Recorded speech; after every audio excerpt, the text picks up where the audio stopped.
મિત્રો, Japan times અખબારે આજે એક અહેવાલ મૂક્યો છે જે મુજબ આવતા વર્ષે એટલે કે 2026ની શરૂઆતના મહિનાઓમાં ભારતમાં બુલેટ ટ્રેન આવી જશે અને આ બુલેટ ટ્રેન હશે E5 E3 શિંકાનસેન અને આ બુલેટ ટ્રેન મફતમાં આવશે જાપાન તરફથી ભારતમાં, પરંતુ આ માત્ર ઇન્સ્પેક્શન માટે આવશે. જે E10 ચાલવાની છે 2030 સુધીમાં આવશે, જ્યારે આખો બુલેટ ટ્રેનનો ટ્રેક તૈયાર થઈ જશે. પરંતુ સુરત બિલીમોરા વચ્ચે જે ટ્રાયલ શરૂ થશે તો એના માટે E5 અને E3 શિંકાનસેન ફોર ફ્રી આપશે જાપાન ભારતને. આ જાપાન ટાઈમ્સનો અહેવાલ કહે છે સૂત્રોના હવાલાથી. અહેવાલ કહે છે કે ઇન્સ્પેક્શન માટે E5 અને E3 સિરીઝના એક ટ્રેન સેટ આપવામાં આવશે ભારતને અર્લી 2026માં. અને આ ઇન્સ્પેક્શન જે ગરમી છે ભારતની, જે ડસ્ટ છે, આ બધી ચીજોના ઇન્સ્પેક્શન માટે આ ટ્રેન આવશે. જાપાન અને ભારત બંને 2030 સુધીમાં અર્લી 2030માં નેક્સ્ટ જનરેશન લેટેસ્ટ E10 સિરીઝની શિંકાનસેન દોડાવવાનો તો પ્લાન કરે જ છે, પરંતુ હાલ ચકાસણી માટે ઇન્સ્પેક્શન માટે E5 અને E3 સિરીઝ મફતમાં જાપાન આપશે. અને જાપાને જ્યારે શિંકાનસેન ટેકનોલોજી આ અહેવાલમાં લખવામાં આવ્યું છે. અગાઉ તાઇવાને જ્યારે તાઇવાન હાઈસ્પીડ રેલ તૈયાર કરી, જે first non Japanese high speed railway હતી શિંકાનસેન ટેકનોલોજી વાપરીને તૈયાર થનારી, ત્યારે જાપાને 0 સિરીઝની ટ્રેન્સ તેને મફત આપી હતી, જે ફર્સ્ટ જનરેશન શિંકાનસેન ટ્રેન હતી અને ટેસ્ટ વ્હીકલ તરીકે આપી હતી.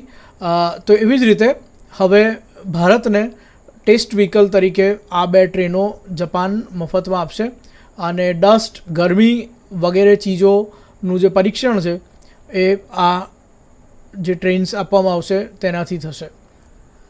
આર્ટિકલ કહે છે કે the inspection train will collect data on driving condition including the effect of high temperatures and dust to aid possible future production of E10 trains in India.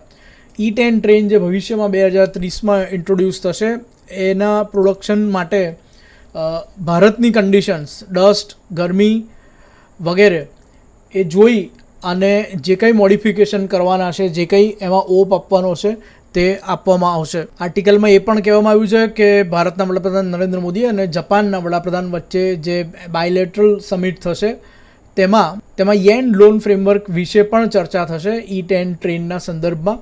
આપણે જાણીએ છીએ કે આખો બુલેટ ટ્રેન પ્રોજેક્ટ છે એનો લગભગ 80% કોમ્પોનન્ટ એ cover થાય છે જાપાનની એકદમ ઓછા વ્યાજની લોનથી. તો આ વિશે ચર્ચા થશે. જાપાન અને ભારત વચ્ચે એન્યુઅલ સમિટની વ્યવસ્થા છે, એટલે એક વખત ભારતના વડાપ્રધાન જાપાન જાય, બીજા વર્ષે જાપાનના વડાપ્રધાન ભારત આવે અને એ રીતે એન્યુઅલ સમિટ બંને વચ્ચે થાય એવી એક વ્યવસ્થા છે, એવી એક સિસ્ટમ છે. અને આવનારી બાયલેટરલ સમિટમાં આ વિશે ચર્ચા થઈ શકે છે તેવું પણ જાપાન ટાઈમ્સનો આ અહેવાલ જણાવે છે. મીનવાઇલ આપણે જાણીએ છીએ કે 2026માં બિલીમોરા અને સુરત વચ્ચે આ બુલેટ ટ્રેનનો સર્વપ્રથમ ટ્રાયલ થવાનો છે. તો બિલીમોરાનું જે બુલેટ ટ્રેન સ્ટેશન છે એનું કન્સ્ટ્રક્શન કામ કેવું ચાલી રહ્યું છે. જો આ તસવીર છે બિલીમોરાનું બુલેટ ટ્રેન સ્ટેશન આવું દેખાશે, પરંતુ એનું જે કન્સ્ટ્રક્શન કામ ચાલી રહ્યું છે, એનું જે પ્રોગ્રેસ છે એ વિશે national high speed railway corporation limited NHRCL એણે એક વિડીયો આજે જ પબ્લિશ કર્યો છે, એ અહીંયા પ્રસ્તુત છે.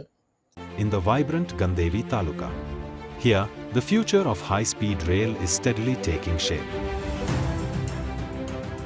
At the heart of this progress, the Bilimora Bullet train station stands as a symbol of modern engineering and thoughtful design. Construction is progressing at a steady pace. RC track bed works are underway at the platform level, ensuring a strong and stable base for the high-speed rail tracks. The foundation that will support the journeys of millions is now complete, with both the concourse level and platform level in place. The station's structural steel erection has been successfully completed, marking a major milestone in its development. With roof sheeting work in progress, the station is beginning to take its final shape, showcasing the evolving identity of India's high-speed rail network. To make travel easier for everyone, escalators are being installed at the station. The station is being designed to help passengers move around easily, with clear layouts and features that are accessible to all. Each step forward brings us closer to transforming how India travels, making journeys faster, safer, and more comfortable.